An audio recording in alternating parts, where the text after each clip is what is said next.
happy to be able to be with you today. I'm joining you from Montreal in the mountains, 20 centimeters of snow yesterday. So sorry not to be able to be with you in person. The contribution I'm going to make today is about collaborating to deal with complex challenges.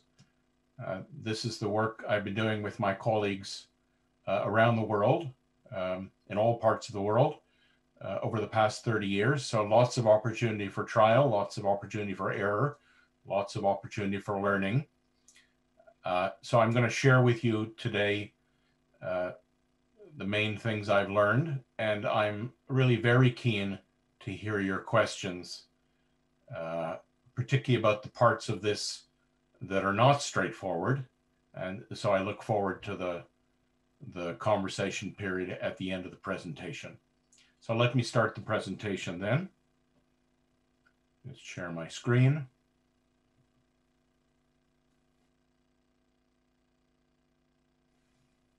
Okay. The best way I know to explain my experience and my learning is to give you an example. And the example I want to give you, is from Mexico. Some of you may remember that in September 2014, there was a massacre of student teachers at a rural teachers college in southern Mexico called Ayotzinapa. 42 people killed by some combination of criminal elements and police and armed forces. So this was a terrible event. Of course, there have been other terrible events in Mexico and in the region, but this was very visible. And around the same time, there was a scandal about the then president's wife having received a gift of a house from a government contractor. And so as a result of these and other things that were going on, there were huge demonstrations in Mexico, hundreds of thousands of people in Mexico City and other cities. And a group of concerned Mexican citizens decided to organize a collaborative project that my colleagues and I were involved in. The project, which started in early 2015, was called Possible Mexicos. And the intention was to make progress on the complex of issues related to illegality, insecurity, and inequity. They called it the 3 I's. And they had the idea of involving in this work not simply themselves and their friends, not simply government officials, but people from all of what they call the many Mexicos, civil society, activists, trade unionists, business people, government officials, etc. And what I have here is about a dozen photographs of that team working together. And I think you can get a bit the flavor for what I mean by collaborating to deal with complex challenges. This is a photograph from the first moment of the first meeting, sitting in a circle, the leaders of the different stakeholder groups. Of course, you don't recognize any of these people, but they're leaders of these different sectors. And maybe you can tell, even looking at the photograph, what an uncomfortable moment this was, to be seated in a circle without not hiding behind tables, looking at each other, starting this work together. So that really is the beginning point. People that had come because they thought they needed to work with each other to make progress on these issues that they cared about, the 3 I's, but not sure how they felt about having to work with those others. After that session, they started talking about the current reality in Mexico, and they used Lego to do this, these toy bricks. There's lots of reasons why Lego is a good method for talking about complex situations and how different pieces of the situation are related to each other. This photograph shows a young transgender woman, works for the government, explaining what she thought was important about the current situation. And the man sitting next to her is the owner of one of Mexico's biggest companies. And when I look at his face, I think that he's not used to listening to somebody like her. And he's really trying to understand why is she saying what she's saying about the situation. And it went on like this, other groups at other tables, in this case, security officials and academics and journalists and business people, and continued this way over the days and the meetings that followed, in this case, trying to tell the story of what could happen, a scenario about what could happen in Mexico over the 10 years that would follow, literally co-constructing a narrative, not each person writing in their own notebook or on their own computer, but trying to figure something out together. And also talking informally.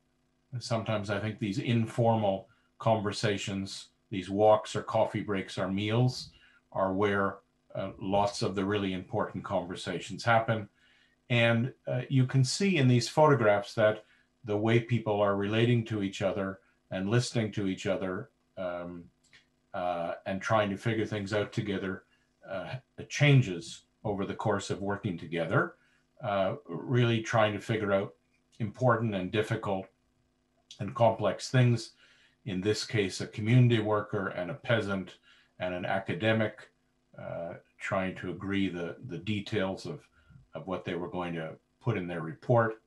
And also people of different generations and ethnicities and genders being able to, learning to work together. This is a photograph of an opposition leader from the rural areas saying goodbye to a policeman who was a member of the group, saying, "The last time I was in a room with a policeman, I was being tortured." So really very remarkable bridges and understandings and trust and capacity to work together built across people from completely different experiences and backgrounds and expertise. And here, by the end of these several meetings, the same group sitting in a circle, maybe you can see how the way they, from their faces and their bodies, how they are connected in a different way than they had been at the beginning of the exercise. And then a few weeks later, presenting the results of their work, what they had understood about what was happening, what could happen, what needed to happen, what they were going to do about this in Mexico, now dressed in their Sunday best, presenting in front of the media, all seated on the stage together. Again, you wouldn't recognize these people, but for the audience, a Mexican audience or television audience, these are people who really would not normally be seated together presenting work with one voice. So this is a bit the spirit of the work that RIOS has been doing over the past decades on many different subjects all over the world, throughout the Americas, including the Caribbean, throughout all of sub-Saharan Africa, the Middle East, Europe, Asia, Australia. Our specialty is not particular subject areas, although we tend to work on these themes. Our specialty is how to help diverse teams of actors, including people who don't agree with or like or trust each other, work together to make progress on the issues, the challenges, the problems that they care about. So with this background, here are the main things I've learned that I want to communicate to you in this talk. The first and most fundamental point is that we talk about collaboration, but it's not the only option. Secondly, collaboration is never straightforward.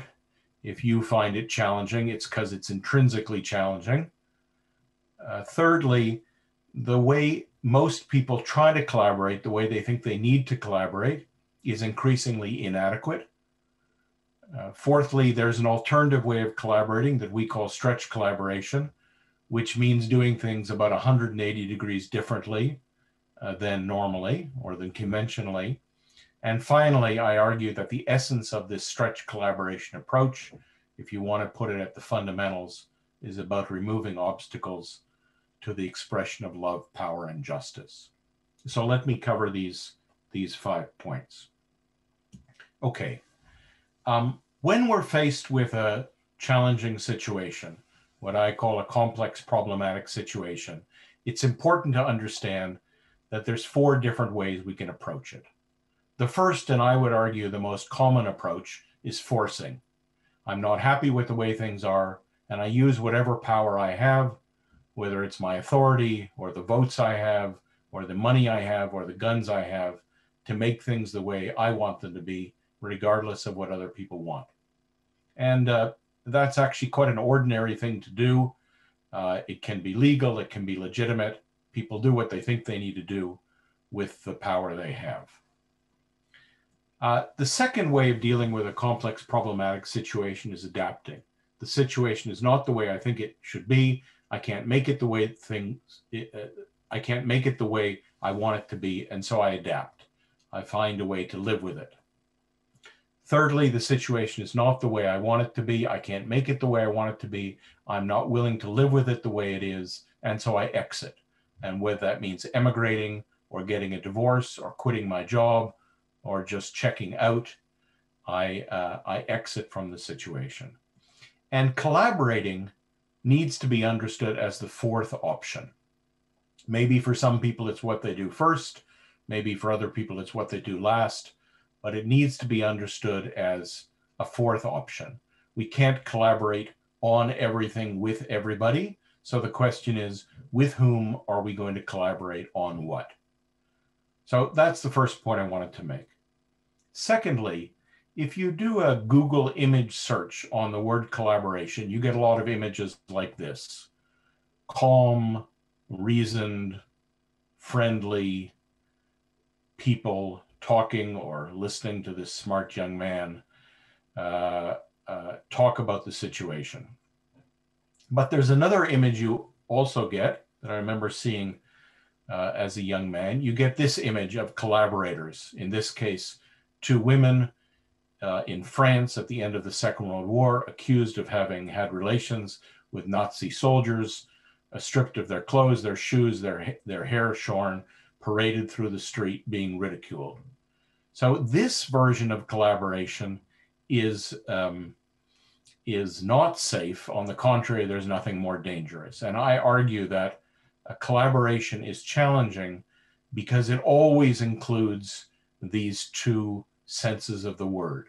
On the one hand, we think we need to work with those others to get where we're trying to go. On the other hand, we are hesitant to do so. We think it may even be dangerous to do so, that we might have to compromise what matters to us in order to work with those others. So, how do we collaborate? Here's an image, a group of people trying to get to a destination.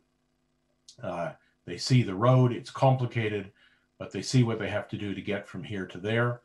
And the recipe for collaboration is the following. Number 1, focus on the good of the whole. Number 2, agree on what the problem is, on what the solution is, and what the plan is to implement the solution. And 3, focus on what people need to do. Now, the question I would like to ask you, I don't think I can actually hear your responses with the medium we're using, is, do you think that in complex situations, this recipe works? I've asked this question about 50 times this year to 50 different groups, and approximately 80% of the people who've answered the question say yes, this is a good recipe for collaboration. But it's actually a trick question because I would argue that in complex contexts where we can't control how people approach things, how they understand things, what they're going to do, in situations which in different senses of the word are out of control, this conventional recipe does not and cannot work. And what's required is something different that I call stretch collaboration. So let me elaborate on what I mean by stretch collaboration. It involves doing 3 things differently. I would even say the opposite of the conventional way of doing it. In conventional collaboration, we focus on the good of the whole and the harmony of the team. We often ask people to leave their agendas at the door and focus on the objective of the exercise or the department or the project or the team. In other words, that there's one superior whole that takes precedence over anything else. In stretch collaboration, this doesn't work. There are always multiple wholes, multiple organizations, individuals, communities, people. They are whole-ons, wholes that are parts of larger wholes. They have some similarities and some differences. And in particular, there are always differences. And it's never legitimate to say, when people say focus on the good of the whole, what they usually mean is focus on the whole that matters to me. And in stretch collaboration with multiple diverse actors, multiple diverse stakeholders, multiple diverse hold-ons, what's required is to take account not only of connection and similarity, but of difference and conflict.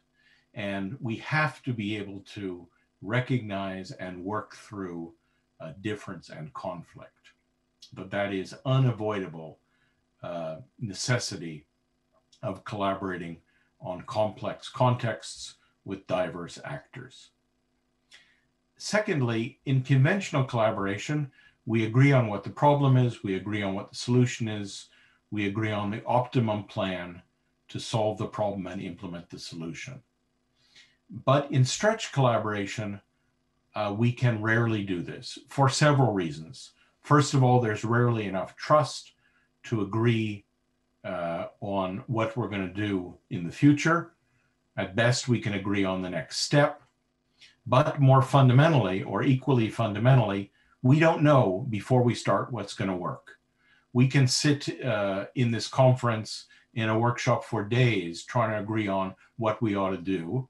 But in most of the contexts that we are working on, in complex contexts, we don't know what's going to work until we try it. And therefore, the second stretch is to experiment our way forward, dealing not just with one optimum plan, but a portfolio of multiple emergent options or possibilities. The third stretch is the most fundamental. In conventional collaboration, we hear people saying, for the situation to change, people must change. And what they almost always mean is other people must change. And so the emphasis in conventional collaboration is how to get other people to change what they're doing. And ultimately, by there being one boss, one paramount leader who, when push comes to shove, will decide what other people need to do. But in stretch collaboration, this doesn't work. There are multiple co-creators. They say if you're not part of the solution, if you're not part of the problem, you can't be part of the solution. If you can't see how what you're doing is contributing to the way things are, then by definition, you can't change the situation except by forcing. And in the end, in collaboration, literally the only thing that matters is what am I going to do next? How am I part of the situation, and how am I going to change what I do next?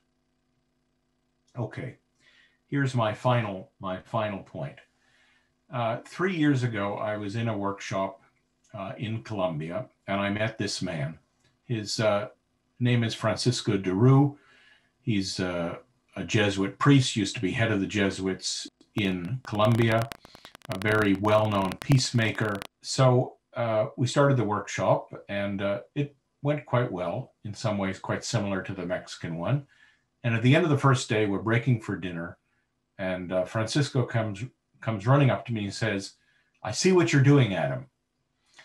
And I say, well, what do you think I'm doing? And he says, "You are removing the obstacles to the expression of the mystery." So this, for me, is a very interesting formulation about what does it really mean to collaborate. And I spent the last 3 years, I'm finishing a new book on this subject. And the book is what a 150-page explication of this one sentence he said to me, that what's involved in collaborating is removing the obstacles to the expression of the mystery. And the reason I found this such a profound comment is because in my experience, collaboration is not about getting people to do things. Well, mostly because I can't get anybody to do anything. Certainly not diverse stakeholders. But when I reflect on my experience, I realize that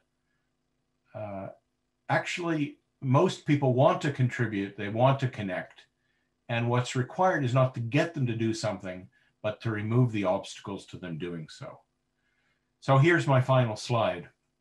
How I'm now thinking about the essence of stretch collaboration, that it's about helping people move forward together, or more precisely, removing the obstacles. It involves movement, which relates to unblocking power, which I define as the drive to self-realization. Literally nothing can happen without power. So unless we can unblock the power of different stakeholders, their ambition and talents and destiny and objectives and capacities, we can't get anything done. We can't move. Secondly, we have to unblock love, which I define as the drive to reunification, the drive to connect, to work together, to make a larger whole, or to reconnect a larger whole that has become fragmented. And thirdly, to unblock justice, which I'm coming to understand as both the principle that governs this work and the objective of the work, is a way of working together, a way of being together that unblocks both power and love, and thereby enables us to move forward together.